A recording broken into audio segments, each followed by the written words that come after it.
I'm a lieutenant commander in Earth Force, Major. I do not take demands. If you have a request, I'll consider it. Very well, then. I request that you open a channel to Earth Dome. Request denied. Have a nice day. The security chief is framed. It's not justice you're after, Major. The perfect setup. It's blood. For assassination. Garibaldi's in the line of fire on the next Babylon 5. You have transmissions holding. Patch incoming signal. Full audio and video decode. Purple files accessed. What you are about to see has never been shown to anyone outside the Grey Council.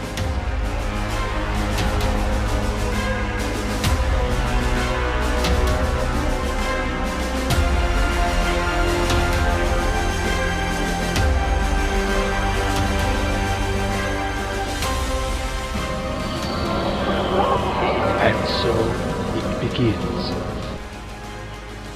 Hey everybody, it's Scott from Grey 17. Before we get into our Survivors discussion, I wanted to make a quick announcement.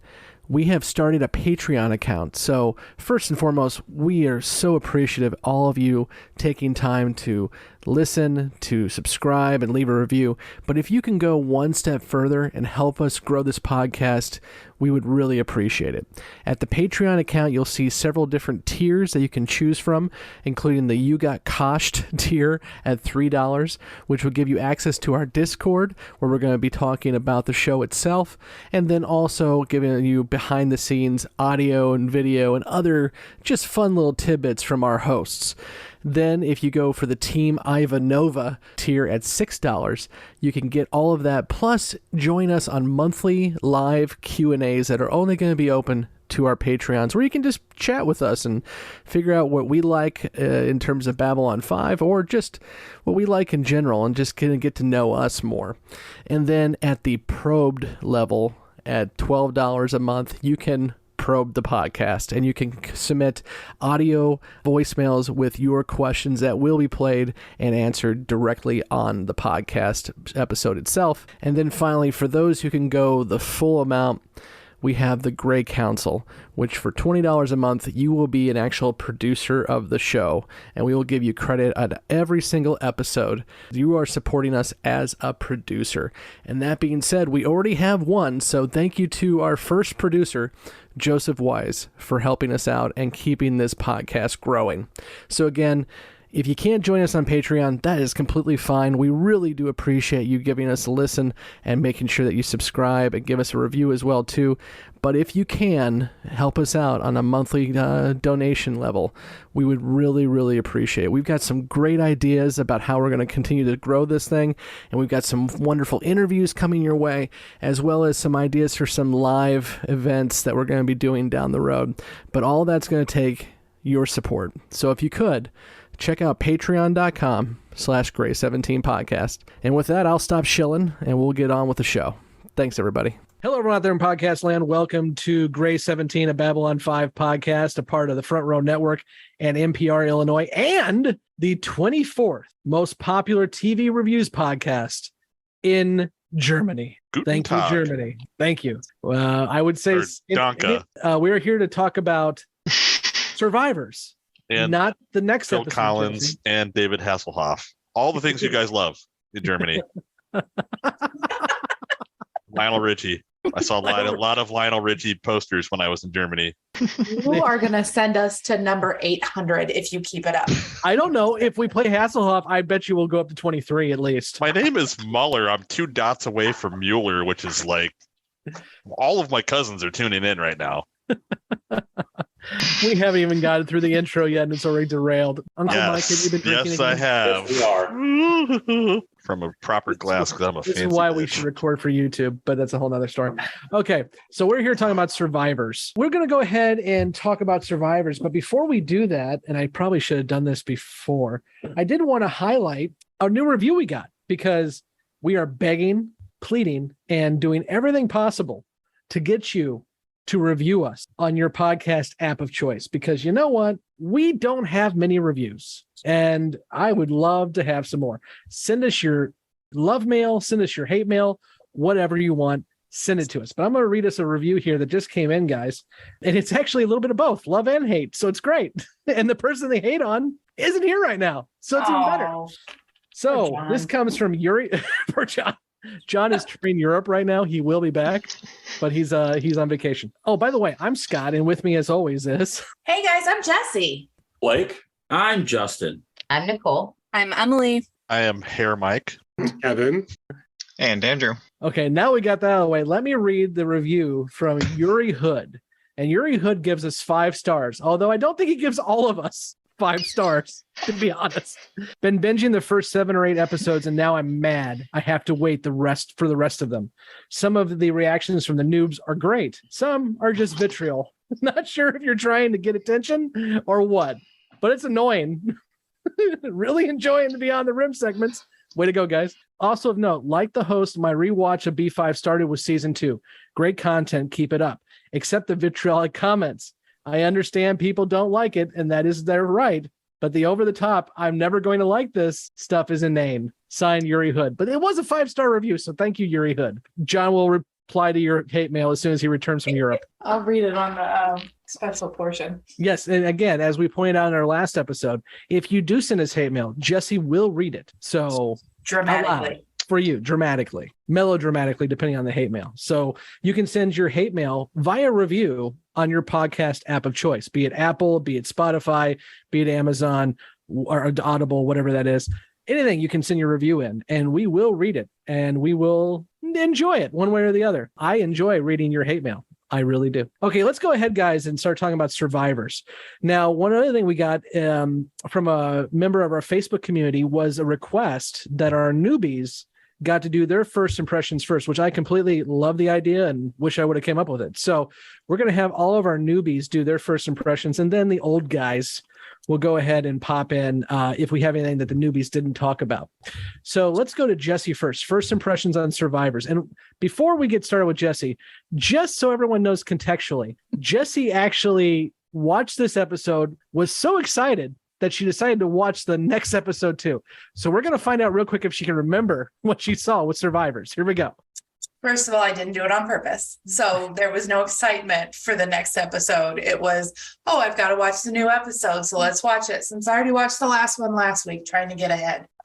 This episode, I'll tell you, it wasn't my favorite. It was just kind of an episode. So it was, I spend most of these episodes not having any idea what's happening for most of the episode until the end. And then I'm like, oh, okay, that makes sense. So maybe it would benefit me to go back and watch it again so that I can start to put the pieces together. It was fine. I didn't hate it. I didn't love it. I don't think it was one of my favorites. And I don't remember most of what happens. Okay, let's go to Justin next. First impressions and brief first impressions, Justin. Yes, sir. I'll be good. The most important thing to come out of this, I'm kind of in the same boat as Jessi. I was kind of meh about most of the episode, to be honest with you. But the most important thing is that I guess came out of it was was a little bit more diving into the home guard.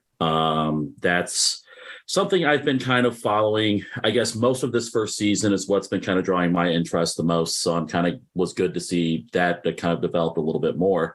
I was kind of curious, though, when was this filmed in filming order? When did this episode? Let me look for you because I have that. One moment. Because the reason why is the CGI looked worse in this episode than in episodes before it. Like that whole scene on the train to me looked like something coming out of a really bad 90s computer game cutscene. This is actually production order 11, so it's pretty close to when it was. Now, I will say, and I was going to mention this later, they are trying new things with this episode. For example, the last scene where Kitmer is boarding her shuttle. The only thing in that scene that is physically filmed is her and the ladder. That is it, which sounds like, okay, that happens every 5 seconds on every movie ever. But in 1994, this was cutting edge stuff. So keep that in mind. And then I guess the only other thing that really came of note, well, two things actually, is I noticed I have a lot of questions about G'Kar recruiting other Earth Alliance people into a spy network, because he was pretty quick to jump on Garibaldi there. So I'm kind of like, well, does he actually like Garibaldi, or is this kind of a ploy of his? And how many people does he have in his payroll? I'm kind of actually really disappointed that we didn't actually get to really see anything about the presidential visit. Like, is that for a reason? Did they just not have money to hire an actor? Or is there a reason why we hear about the president and hear his voice, but we never actually see him? That's pretty much it for me. That is a good question. That sounds like something we will talk about once we kick Beyond the Rim. And I forgot to mention that for anyone who's joining us for the first time, and I don't know why you'd be joining us for the first time on Survivors, but sure. We have 2 segments here. The first one with our newbies is going to be spoiler free. We will talk about this episode and it came before this episode, but that's it. And then once we kick the newbies off, Blake, Mike, Kevin, and I will go ahead and talk about the entire show in relation to anything that came up in this episode. That's a good question, Justin, that we will talk about once you're not around. So enjoy. Yay. Emily, what do you got? Yeah, it was definitely not my favorite. It felt like something was missing, and I'm not even sure what. The storyline wasn't that bad, but something about it just felt like it fell flat. And that's about all I got. Andrew, how about you? Also pretty meh. I did like that we kind of got a few little hints regarding Garibaldi's past. Yeah, that's all I got. Just it's meh. It was meh. Nicole, what do you got? It was meh. See, I actually really like this episode. Nicole, you are just a bundle of positivity. I know. I know. But no, I liked it because what I really liked about it was you really got to see Ivanova just like clap back quite a bit. Like I wrote down and highlighted some of the lines of hers that I love. So I kind of feel like this episode really made me like her a lot more. Like I was like, okay, girl, get it, girl. Like I really liked seeing that side of her. Her just like not giving a fuck and clapping back and whatever. I really thought it was kind of bullshit how they tried to do my man Garibaldi dirty, because he's like one of my favorite characters, I've said from the beginning. I thought that Cutter guy was kind of shady in the beginning, but I wasn't sure because, you know, I figured that originally it was that lady, Liana. I thought maybe she had something to do with the whole framing thing, but I thought it was a good story. I liked how it was Garibaldi just kind of like went to the underworld. He went to that praying mantis freak. He went to, you know, Londo, he went to Jakar, like he kind of went to everyone. And you saw like, you know, Londo really is his friend and likes him. And then Jakar is kind of like, let me hire you to be in my cult of creepy spies, you know? So I thought there was a lot of different cool kind of interweavings of storylines. It was a little predictable. Like I knew that, you know, it was going to work out. And I just knew, I don't know. I just kind of got it. I don't know. I liked how like Sinclair and Ivanova had his back and were kind of pushing back on that. I'm invoking my right to do this. And they're like, no, you're not. You know, I don't know. I guess I like the sass. But yeah, overall, I like this episode. I mean, it wasn't like, oh my God, it's amazing, but it definitely was pretty good, I thought. You know, it's funny. John is the one who's dogged on Garibaldi the most. And we kind of alluded to this episode a couple different ways. One is I said that for those who have watched Deep Space Nine, Garibaldi is Miles O'Brien and he must suffer. And this is our first Garibaldi must suffer episode. And spoilers, it will not be the last Garibaldi must suffer episode.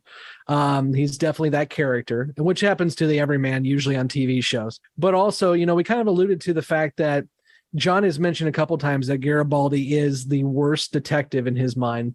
But now we kind of got an idea of how things work down below.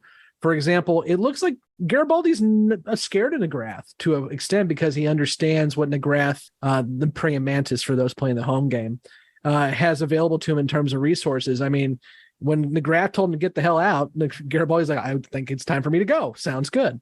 So I think we kind of got an idea here about how much the underbelly of Babylon 5 is not something you can just clean up. It's like any major city.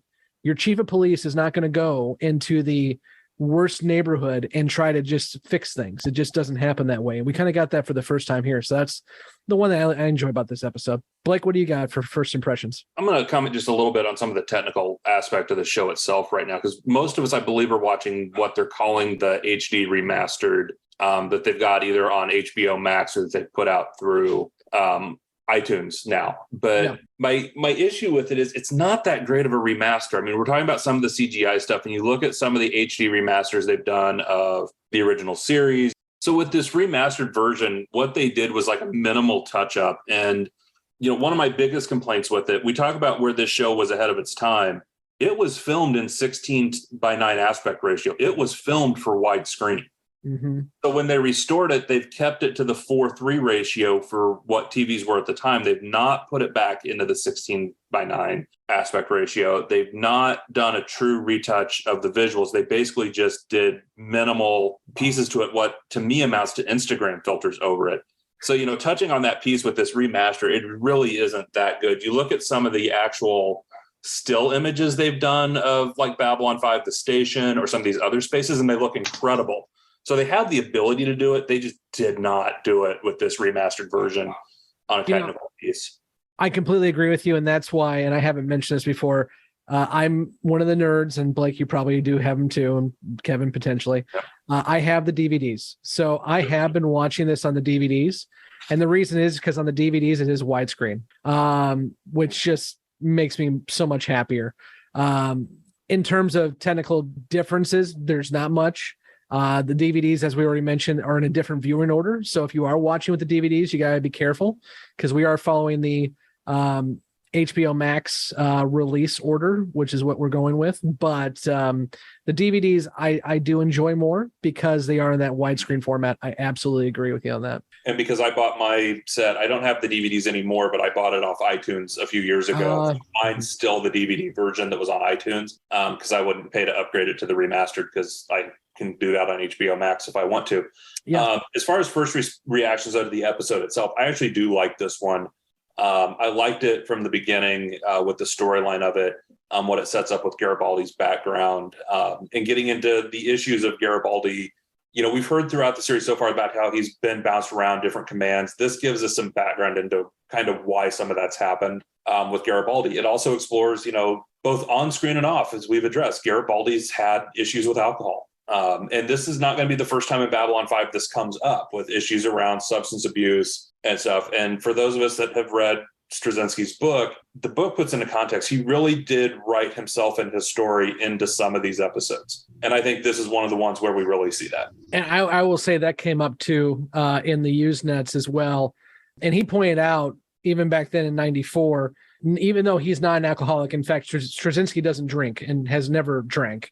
At least not in a very long time. But he has pointed out he is the first member of the Straczynski line to not be an alcoholic. So he lived with it. The other rough part about this is meta-wise, Jerry Doyle was an alcoholic.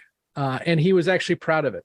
And I will say that because he said it. He was a proud alcoholic. And he did not feel that it was an issue that he had to work on to a point where he flaunted it sometimes. And unfortunately, we lost him a few years back, in part due to alcoholism. So every time we have a Garibaldi as an alcoholic episode, which there will be more of, it's rough to watch, just knowing what happened to the person behind the persona on that. Mike, what do you got for first impression? Well, that's a tough act to follow. Overall, I think it's a solid enough episode. It's not particularly exciting. I think it's a good reminder of what Justin said about how it does kind of bring Home Guard back into the picture because they're a very, menacing presence in the series, and kind of highlights the fact of yet again, you've got a Home Guard operative in a very high place of power on the president's security staff, like they're number 2. But other than that, I mean, I get the lack of enthusiasm because while it might be a solid episode with a solid premise, it's a little bit like an episode of an 80s cop drama in a Babylon 5 setting that doesn't necessarily take that much advantage of science fiction, which this is a sci-fi show. So, overall, it's fine. I do think there are some really nice character pieces. I particularly enjoy the interaction between Garibaldi and Londo, and especially I shouldn't say especially, but also the interaction between Garibaldi and Jakar, because I just like seeing Jakar on screen and kind of always hearing what he's up to, and that he's always kind of 5 steps ahead of everyone. I already knew you were coming because we watched them we know that they watch us. Everybody watches everybody. Nobody bothered to go to the Minbari because they're not helpful. And I did want to also point out that Mantis Dude McGrath does wear clothing. I noticed it in this episode when I was rewatching it. He has some kind of a biker vest on, in case anybody was curious. He's modest. He has to clean up.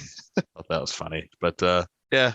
I mean, again, it is kind of a meh episode. There's nothing necessarily to fault with it. It's just not particularly exciting. And I'm glad you brought up Justin's thing again about Jakar, because one thing I was going to mention I just forgot is this isn't the first time that Jakar has tried to recruit somebody from Earth Force. We saw it in The Gathering. I think he was trying to recruit Lita for a little bit more than just to join his side, but Jakar is definitely liking to recruit folks. Kevin, what do you got? I enjoy this episode. I think that I agree with Mike. The character pieces are probably the best part of this, the character development on Garibaldi. And I really enjoy the interaction between Sinclair, Ivanova, and Garibaldi in this. It really shows their more tight-knit, loyalty towards each other, which, definitely is a hallmark of sci-fi shows. Usually the leadership have that, and this show is no exception to that. This is an episode that has a couple of really great quotations in it. I really enjoy the Jakar quote where he says the universe is run by a complex interweaving of three elements: energy, matter, and enlightened self-interest. I would put that on my wall. It's such a good quote. I enjoy this episode. I'm not one of those that is ready to dump this one if I were to speed through the first season, because I think some of the information about down below and the president's staff and all that I think is interesting. Nicole, go ahead. I just wanted to touch on a couple things that actually you said, Scott, and just a couple other people mentioned. The one thing you'd said about how Garibaldi was kind of like in the underpart and the chief of police doesn't go down there and fix it or whatever. It kind of made me think of the parallel story that he told Sinclair about how he was on that other planet and that it was like half, basically corrupt and half people getting paid off. And he was like the only one who seemed to care. And it was I feel like it was very similar to kind of what he deals with in Babylon 5 and the underbelly with the praying mantis guy and all them. And it just made me think of that when you said that. I was like, that's a really interesting parallel. And then also, Mike, you had said about the interaction between Londo and him. I really liked when, he was like, why are you helping me? And Londo was like, you and I are what we call the common man. And, what did he say? I wrote it down. Not common man, the odd man out. And yeah. And, he goes, if I can do something to help the odd man out when I want to, basically. And I just thought that was a really cool interaction between them, because I kind of do feel like as fun loving and whatever as Londo is, as you've seen his character progress, you do see that there are a lot of things that are like missing in his life, and he kind of feels like the odd man out in a way. So I just thought it was really a cool interaction between them, and I think they really do have an honest friendship and connection. And if it's apparent in any other episode, it's definitely this one. At least that's what I took from it. That is a genuine connection between them. I think you're right on that. I think we absolutely see that I like that the show continues to kind of build those relationships, both positive and negative, because we've seen that kind of relationship between Garibaldi and Londo since The Gathering, and I'd say it's great to continue to see that. Mike, what do you got? Garibaldi's backstory is also very reminiscent to Takashima from the Gathering. She basically outlines the same situation, that she is the lone straight shooter among a bunch of people who are either too corrupt or too apathetic to care that everyone is corrupt. Only her direction kind of veered in a different way, where instead of having somebody come and immediately I guess somebody did come in and pull her out of it at some point, but she even admits that before that she had started to go down the path of not giving a crap either. But still very similar, and I think the overarching kind of theme is that obviously Earth Force has some problems. And I don't know if this is the case or not, but I'm going to make an assumption. And Blake, this is something you bring up a lot, the trap doors. I bet you that some of what we're getting with Garibaldi now was originally planned for Takashima. And the fact that Takashima, the actress, left the show, some things get moved to other characters, and which is something you'll see with JMS a lot. And so I wonder, and I'm sure somebody listening at home is like, well, if you look at the Babylon 5 encyclopedia, it will tell you that blah, blah, blah, blah, blah, blah, blah. But I haven't read that yet. So, but I wonder if this is something that may have been a Takashima storyline that kind of carried over to Garibaldi once we lost that character. Could be. JMS has said he reassigned a lot of those pieces. Yeah. That absolutely could be the case, with this piece just kind of being carried into Garibaldi with the various ways that he moved those, because he didn't want to lose those pieces. He just moved them to different characters. Yeah, and I think Mike makes a very good connection there, because I didn't even think about it. That, yeah, I mean, it was Sinclair both times. Sinclair plucked Garibaldi from Mars, which we actually see in a comic book. I believe, if I remember right, Takashima says that Sinclair is the one who plucked her too from that situation. I think that's right. Although I guess in this case, Sinclair eventually does, but I was also kind of saying Liana's father is the one who kind of helps Garibaldi stay on the straight path until he gets blown up. But yeah, Sinclair is ultimately the guy that kind of pulls him out of the rubble and brings him to B5. Mm-hmm. Justin, what do you got? I really honestly don't know if Londo is that sincere with Garibaldi, or if it's just him trying to make friends in high places, if that makes any sense. It does. You can kind of see, of course, Londo is kind of gearing Garibaldi, kind of pointing the finger at Jakar, saying, don't come, don't talk to that guy. I think he's behind it, which is their natural butting heads anyway. But I think that, especially after Garibaldi left, Londo just had a look on his face, like that kind of a little bit of a half smirk. I don't know if it was him feeling good about helping his friend, or if it's like, now Garibaldi owes me. And I think maybe like I said, I still don't know if their friendship is genuine, or if it's just him thinking, I'm going to have this guy underneath my belt. And I do really much agree with, I really do think Ivanova is really starting to come into her own. And I'm really starting to like that. The one that really caught me that I kind of giggled about was when they were talking on the silly, bad CGI train. And he said that how nothing really surprises him anymore. And she said something about, that's a very Russian attribute. I commend you on that. It just stuck out to me for some reason. And then let us not forget the true hero of the day, Officer Welch, who comes in at the end and saves the day with the most convenient case wrap up ever. So our buddies from the other podcast, Yum Yum, which we had Ryan on earlier, and the Babylon First guys, were talking about the hero of Babylon 5 and how it is Lou Welch. And I point I agree. out, I see it. I pointed out on Twitter, he's the hero we need and the hero we deserve. He is. I see it. My buddy Lou. I'm on the Welch bandwagon. Be on the lookout, as I think Ryan from Yum Yum called him the bald hero. So be on the lookout for the bald hero. Kevin, what do you got? One thing about Ivanova that I wanted to say was, it's pretty clear from this episode especially that she is fiercely loyal and very unapologetic about it. I really liked how she used every tool in the toolbox to get the president's staff off their case for a little while until they could try to get something figured out. And then I had something else about Cobra Bay's, something sort of technical about this that I wanted to mention, was that the Cobra Bays aren't named that because of any specific type of ship, but but there's 4 of them on the rotating section near the front of the station that they kind of look like a Cobra with its hood extended, and that's where the Star Furies drop from. And I just wanted to mention that it could be confusing if you didn't know exactly what that was all about. I was just going to say about Ivanova too. I really liked how she kind of like jammed up the communication channels with the test, and she was just kind of like doing all she could to kind of stall them and kind of block them from what they needed. And then that girl goes on her own ship and tattles basically. But Justin already said one of the comments I wrote down that Ivanova said about that's a very Russian attitude. I commend you. I giggled at that too.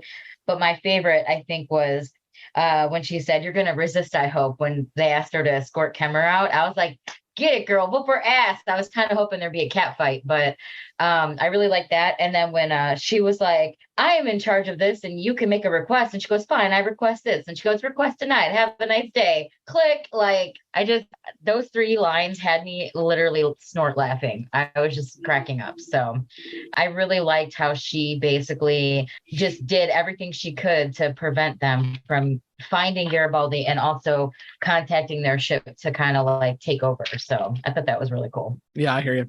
I will say, and I said this at the beginning of the show, I think like episode 2 or 1, depending on what you're looking at, is Ivanova is one of my favorite characters throughout. And this is one of those scenes, and you're going to have many of these scenes where Ivanova just puts somebody in their place. And the whole, if you put it in the form of request, maybe I'll listen to you. Request denied. I love that. Andrew, go ahead. I also got a lot of joy out of the Ivanova's line that you are going to resist, I hope. Like, I actually kind of like clapped like when she said that. I use that a lot on our Twitter. A lot. Yeah, Ivanova is also becoming one of my favorite characters.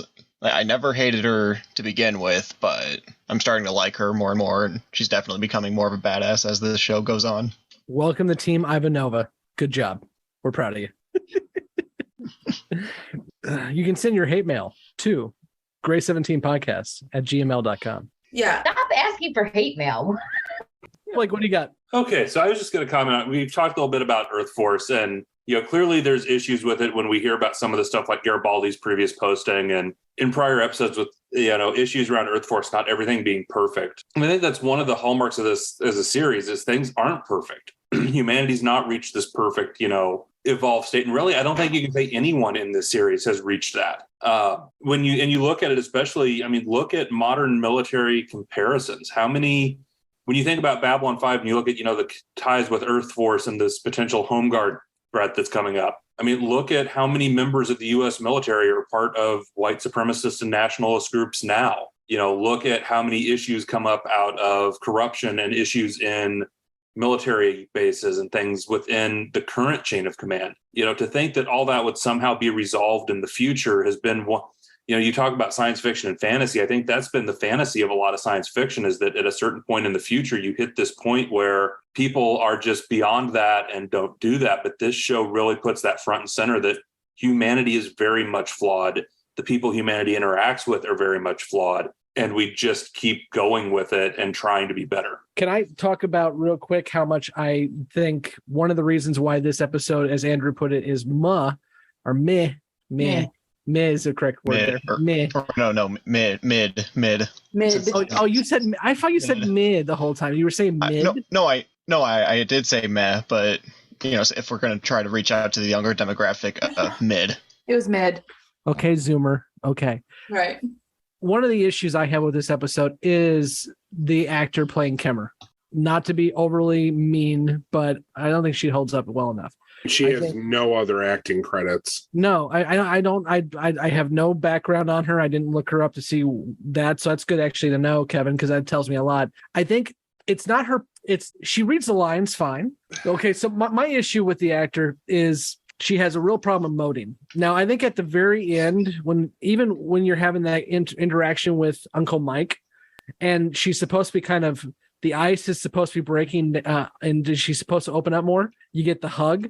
She still has the same face the entire time. So as an actor, you've got to be able to show me some emotion in your face, and she shows me none. So I think that's one of the issues why I don't really get into this episode as much. I do, on the flip side, love Jerry Doyle's performance. I think he does a great job, especially in the bar, because, again, he's method acting. But I think he puts a lot more into this than she does. Anybody have anything else they want to add? John's absolutely right. Everybody is a terrible detective on Babylon 5. I'm starting to think so, except for Lou.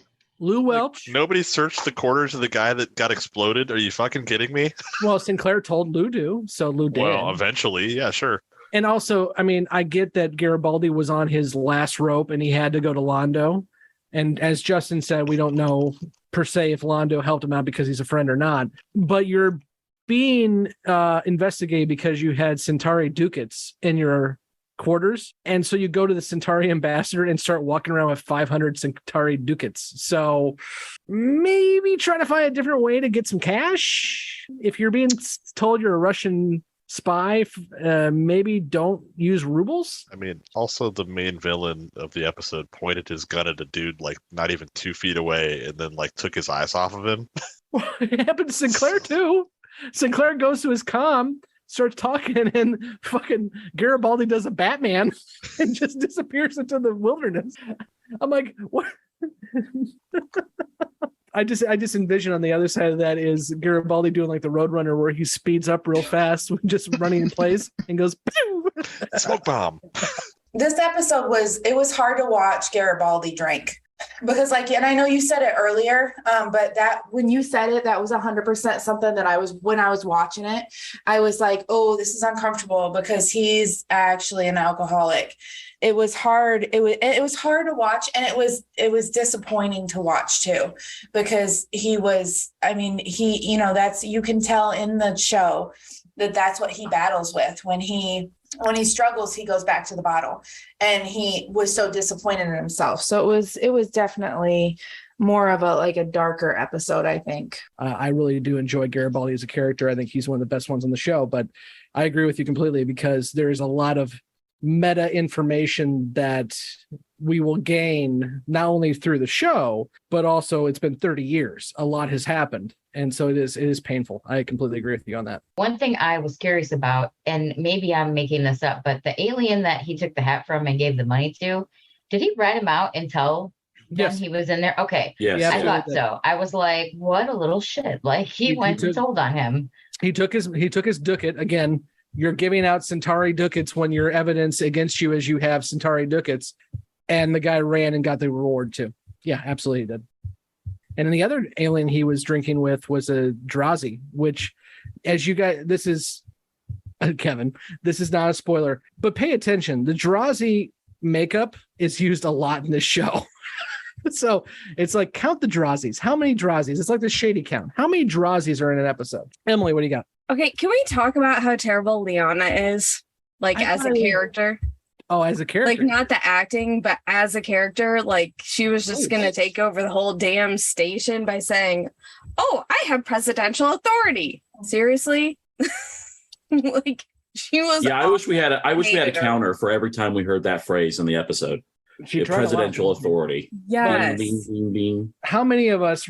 raise your hand, which is going to be great for audio, if you've ever dealt with a power hungry person in your work place, and it doesn't have to be like presidential authority, but just, hi, I especially love the person who will come and give you the policy procedure manual and open, which is actually what she does in this episode, and open up the policy procedure manual and say, here's where I am right, and here's where I get to do this. Those are always fun people. Let's keep in mind, though, that she is essentially Secret Service advanced team. So I think that there's probably a great deal of leeway that Secret Service advanced teams get for such things, but probably not this much. Yeah, she just seemed like she wasn't even willing to listen to standard, how the station runs. She was just going to come in there and take it over and say, screw you guys, I'm doing what I want. But I wonder, and not to defend her too much, because I agree she's not exactly a very strong character, but I wonder, does she act like this every time she goes somewhere where there's a potential threat? Or is it just because, again, Uncle Mike is there? So she's also dealing with the trauma of what she lived through, and that is coming out in her power hungriness. Again, I think if a better actor had taken it on, we would see that more and get more out of it. But I mean, I know I beat up on her a lot, but I'm going to do it one more time. The scene where she is with her second in command, who turns out to be the conspirator, and she is right when she just got smacked down from Ivanova, she still just stares at the screen after Ivanova goes off the screen, and she's just staring at the screen. She's still got those pursed lips with the frown, and it's just it's the same freaking face the entire episode. I was just going to say, at the end, she even admitted that Sinclair was right. She was out for blood. She wasn't trying to get justice, and that she wasn't really actually trying to do the right thing and do a proper investigation. She just wanted to hurt Garibaldi, and she even admitted that. Yeah, and I think the writing is solid. I will say that the writing is solid. The whole storyline of the idea that this, your your past experiences come back to haunt you makes perfect sense thematically, especially when you're dealing with Garibaldi and his drinking and her dealing with her father's death and Garibaldi being involved in that and everything. It all makes sense on paper, but the execution is my problem. And the actor did not execute it to where it made sense to me. If I think, now I'm just beating a dead horse, but if we had a better actor in there playing this character, I think this episode would be more than mid. Let's go ahead and move into questions and predictions. And I'm sure you'll have so many for this episode. But any questions that remain or predictions? And we'll go to Jessi first. I have questions about the episode I watched today. Yeah, well, that's the funny thing. Signs and portents. It's gonna have a very long Beyond the Rim. So many questions. I have one of my questions is why can't we see Santiago? Somebody said, that why couldn't we see him when they said that he was coming to Babylon 5? I was like, yeah, we get to finally meet him, and then it was disappointment all over again. Justin, how about you? I agree with Jessi. Like, there's a reason why we don't ever see Santiago, and I would like to know what that is someday in a few years. I want to kind of know more. I hope we see more about kind of the internal spy networks all the different races are developing on the station, because if the Narn are doing it, probably a good chance everyone else is doing it too, and just who's under whose payroll and stuff like that. Just because I love mafia films, and that always seems to be kind of a central theme to it too. I just want to close with the big, steaming, stinky pile of foreshadowing that was dropped in our laps. Basically, Garibaldi says to her, keep him safe because we need all the friends we can get. Dun, dun, dun. I've got a feeling something's going to happen to Santiago, and that's just going to cascade into a home front resurgence, or something major is going to happen. And I think we're going to, I was thinking we're going to see her again, but now, because she doesn't have any other acting credits, we know that we're not going to see her again. But I think Kevin, thanks for blowing it for me. But I just, honestly, something happens to Santiago, I think, with that whole comment there, just like really stuck to me. Like, okay, something's going to happen, and here comes home front trying to take everything over, and maybe that's the war that I talked about in a previous episode. I don't know. I was just going to say, what's going to happen, Justin? What's your wild ass guess? I mean, he gets assassinated or something. How? I don't know. Maybe he gets blown out of an airlock. Something cool, but just something's like, gonna. Jakar's last attaché just gets thrown out of the lock. Right. Off camera. Yeah, just I mean, we're never gonna see or hear from him again. But all of a sudden it's like, oh, president's dead. He got blown up. And now it's gonna cause this power vacuum, and it's just gonna be a big mess. So Justin, it is interesting. We finally got an answer to one of your questions that you've been asking for a while, and that is who is pro-alien, who is not pro-alien in Earth Alliance. And we finally get an answer to that somewhat, in the fact that Santiago, the president, is very much pro-alien, and that's the whole point. And he's also a fan of Babylon 5. Yep. We hear that straight from our friend's face. So, which means Home Guard's going to take him out. That's what I think. So her face potentially. That you don't like. What was that? Her face. I don't like. Hear it straight from her face that you don't like. That's why I said it that way. Thank you, Mike. Appreciate it. Emily, questions, predictions. First question, when do I get Delyn back? I miss her. Next episode. Okay. I can verify that. Yeah, that's all I got. I'm just here for Delyn. Mike's here for Londo. You're here for Delyn. John's here for hate. It's all the same. Nicole, questions, predictions. My question would be, are we going to see any more shenanigans from the Home Guard people on Babylon 5, which is also kind of a prediction, because I think we're probably going to. Other than that, I didn't even catch that foreshadowing, Justin. That was a really good point that you made. But I do feel like something major is going to happen.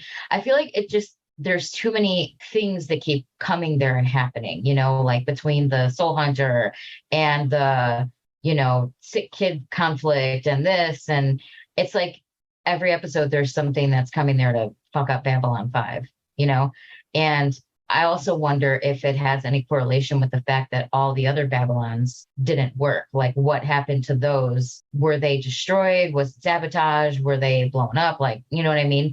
So I'm wondering if there is a hidden theme here where maybe people don't want Babylon 5 to be successful. So they're having all these shenanigans to try to challenge and complicate things there. Well, and let's recap a little bit because we do have answers a little bit to that question. We know that we've heard this already. We know that Babylon 1 through 3 were destroyed before becoming operational. We know that Babylon 4, minutes after becoming operational, disappeared. That's what we know so far. Yeah, it just seems like somebody's out for the Babylons, like they don't want it to be successful. They don't want it to work. Well, it would never be the first time that somebody wasn't a fan of peace talks. Yeah, that's true. Or 4-day work weeks. That episode comes in 2 weeks, Mike. Okay, so we'll go ahead and jettison the newbies there. But I will say, I'm looking forward to next week, guys. I know this week was a little bit not as impressive as some, but it's no secret. I said at the very beginning, the first episode we recorded, episode 0, The Gathering, that this season is called Signs and Portents. And the next episode we're going to watch is Signs and Portents. So I'm looking forward to having your reactions to that episode next week when we record that. But for those who are joining us for the first time, we're going to go ahead and, as Justin said, with the potential president, we're going to send our newbies out the airlock.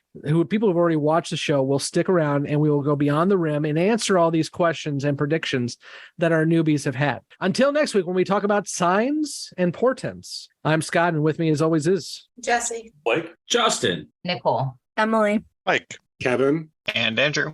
Before you leave us, newbies, make sure again, like, subscribe, review, and join us on our conversations on Facebook, Twitter, and Instagram. We are having conversations with different people on each one, which is great. So please join us over there, and we will see you next week.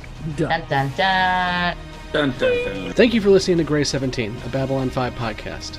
You can find all the places to listen to this podcast and links to our social media accounts at anchor.fm/Gray17podcast. We want to hear from you, so please join the discussion on Facebook and Twitter. Be sure to subscribe and leave a review. Gray 17 is a part of the Front Row Network and NPR Illinois Community Voices. You can find all the Front Row shows at thefrontrownetwork.com. Gray 17 is not affiliated with, and this podcast has not been prepared, approved, or licensed by Warner Brothers or any other owners of the Babylon 5 copyright. All audio clips included in this podcast are the intellectual property of their respective copyright holders. They are included here for the purpose of review, and no infringement is intended. The opening and closing Babylon 5 themes are available from Falling Matter on YouTube. And what's out there? The rim, And beyond that? the truth.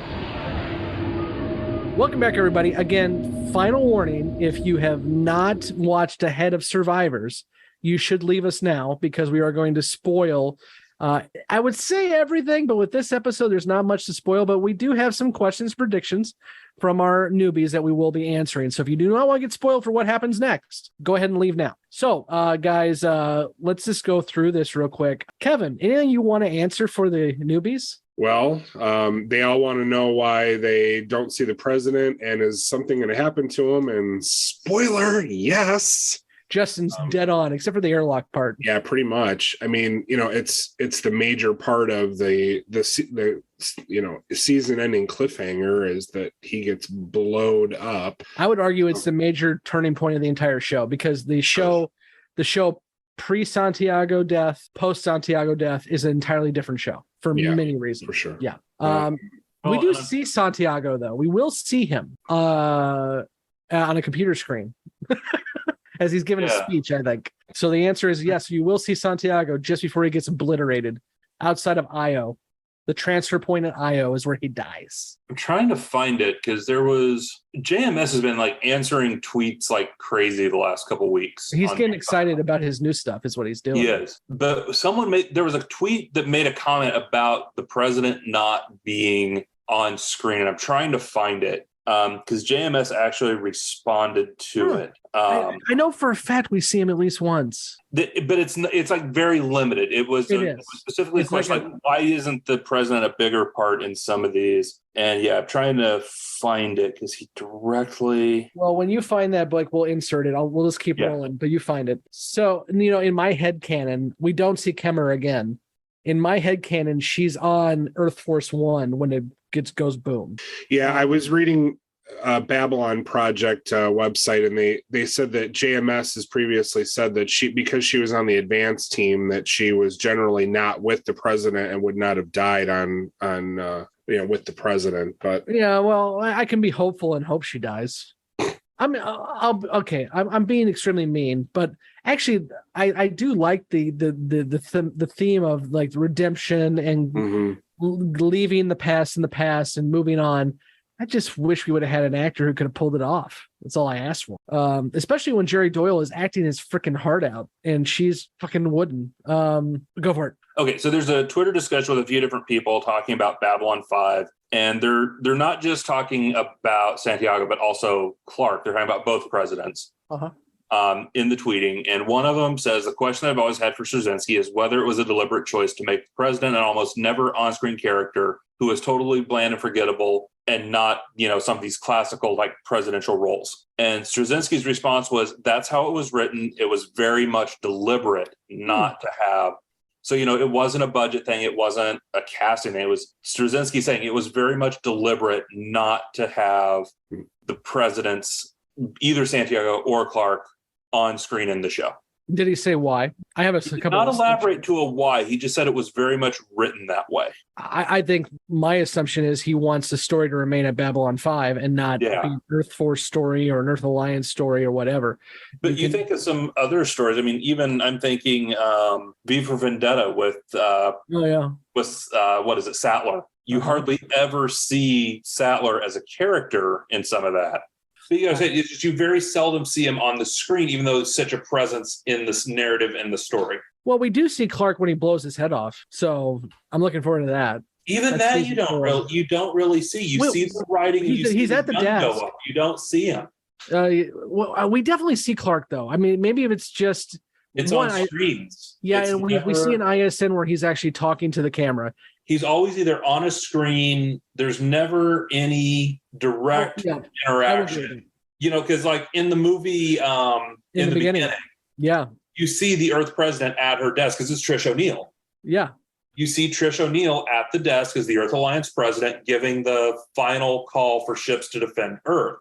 You never see Clark or Santiago, either one of them, in that kind of a role in B5. You see him either on a video screen as a recording, or you see Clark's hand writing. You never actually see them as a presence.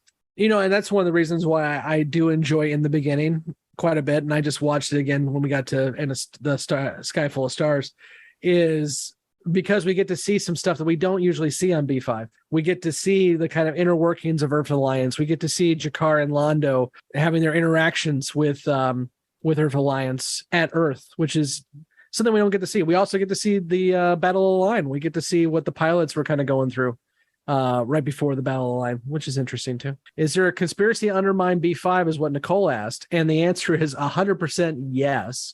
But also what I'm looking forward to with Signs and Portents next week is there is a conspiracy to help Babylon 5. We're going to find out next week that not only was Sinclair very much messed around with by the Minbari, but the Minbari made it very, very clear that Sinclair would be running Babylon 5. And they went through a whole bunch of people before they got to Sinclair on the list to get him to be commander.